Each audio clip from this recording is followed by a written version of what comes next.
Friday suspense, শুধুমাত্র মেডিটা legend ওয়াইটি চ্যানেলে।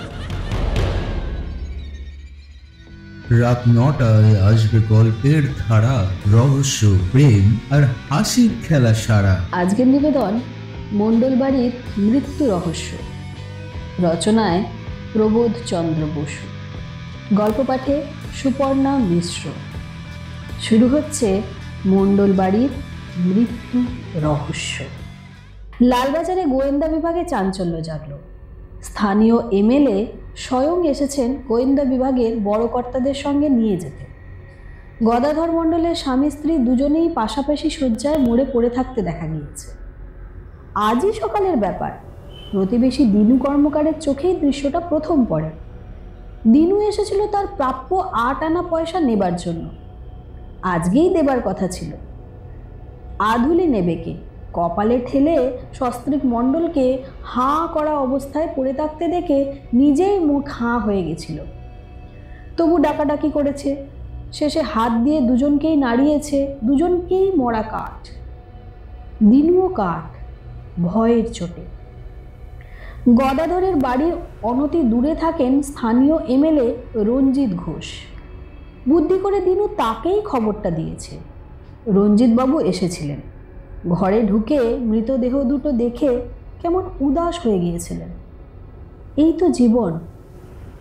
বড়ক্ষণে সম্বিত ফিরে আসতেই একটা ট্যাক্সি করে সোজা লালবাজারে চলে এসেছেন গোয়েন্দা বিভাগে। স্বয়ং ঝানু এমএলএ লালবাজারে উপস্থিতিতে এই মৃত্যুটাও গুরুত্বপূর্ণ হয়ে উঠল।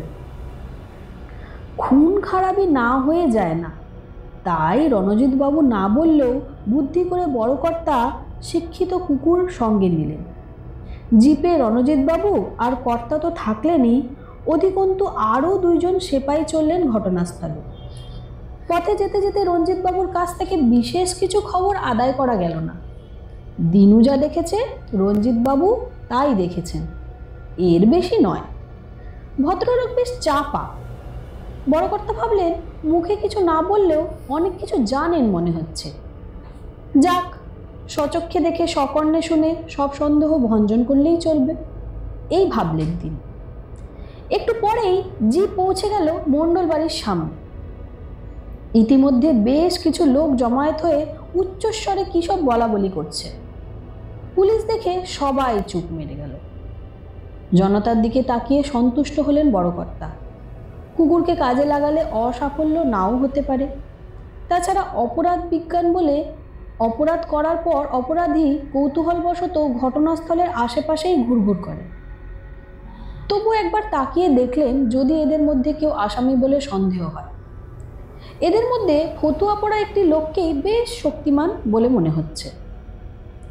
ভুঁড়িও উঁকি মারছে, তেল চিকচিক দেহে, গলায় একটা সোনার মফ চেন। জিজ্ঞেস করেন রঞ্জিতবাবুর কাছ থেকে, জানলেন ইনি এখানকার মার্চেন্ট বদ্রীদাস ঝুনঝুনওয়ালা, বহুদিনের বাসিন্দা, 6 খানা রেশন শপ, একটা সর্ষের তেল কলেরও মালিক। তাছাড়া বন্ধকি কারবারও রয়েছে ওর। মালদার লোক, না মালদহের বাসিন্দা নয়, খোদ রাজপুতানায় আদিবাড়ি। লোকগুলোর হাড় জিরজিরে দেহ, রুক্ষ বেশবাস। তবু বলা তো যায় না, এদেরই কেউ হয়তো কোনো আক্রোশবশত প্রতিহিংসা চরিতার্থ করতে সস্ত্রীক গদাধর মণ্ডলকে হত্যা করে বংশনাশ করেছেন তার। খুঁটিয়ে খুঁটিয়ে লাশ দুটোকে দেখলেন বড় কর্তা। দেহের কোথাও কোনো আঘাতের চিহ্ন নেই, যাতে অন্তত সর্পদর্শনও বলে মনে হতে পারে। চোখ দুটো যেন কিসের আতঙ্কে কোটর ছেড়ে বেরিয়ে আসতে চাইছে। রান্নাঘর খুঁজে এমন কোনো খাদ্যও পাওয়া গেল না যাতে ফুড পয়জন বলে সন্দেহ যায়। তাছাড়া মৃতের পেট বেশ খালি খালি। তবে কি কোনো গৃহবিবাদ স্বামী স্ত্রীর মৃত্যুর হেতু? গোয়েন্দা সন্দিহান হল।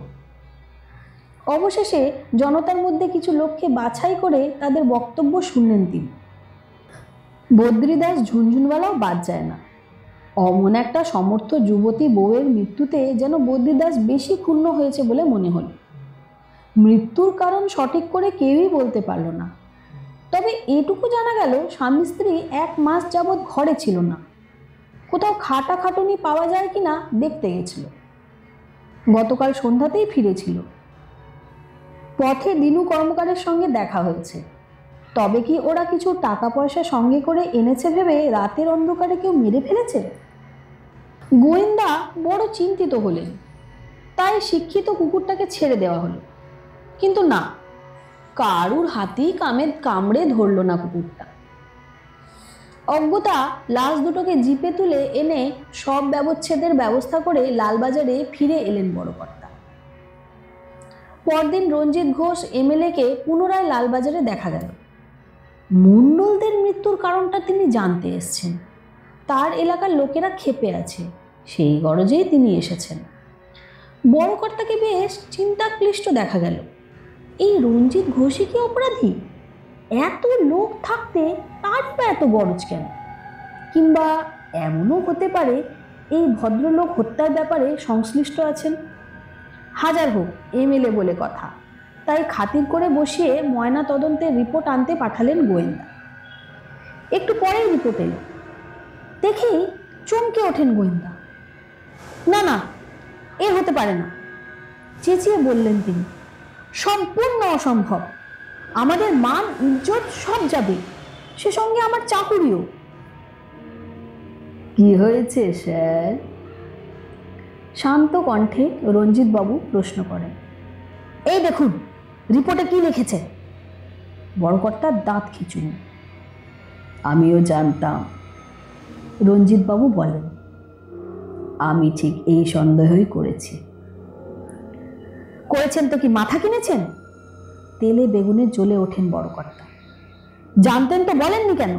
তাহলে এত কষ্ট করে যেতাম না, ব্যাপারটা স্থানীয় দারোগার কাছে ছেড়ে দিতাম। তা তো দিতেন, কিন্তু তাতে মৃত্যুর আসল কারণটা কি চাপা পড়তো না? তাই তো স্বয়ং আপনাকে নিয়ে গিয়ে অনাহারে মৃত্যুর একটা পাকাপোক্ত রেকর্ড করিয়ে নিলাম। বিধানসভায় কত বক্তৃতা দিয়েছি, তথ্য সহ পরিসংখ্যান দিয়েছি। মুখ্যমন্ত্রী মশাই ফুৎকারে তা নস্যাৎ করে দিয়েছেন। আমাদের এই স্বাধীন রাষ্ট্রে, বিশেষ করে সুজলা সুফলা শস্য শ্যামলা বাংলায় অনাহারের মৃত্যু অসম্ভব তার কাছে। আশা করি এবারে আর অস্বীকার করতে পারবেন না, কি বলেন? আচ্ছা চলি স্যার, আমাকে আবার এই অনাহারের মৃত্যুর একটা সার্টিফাইড কপি বের করতে হবে।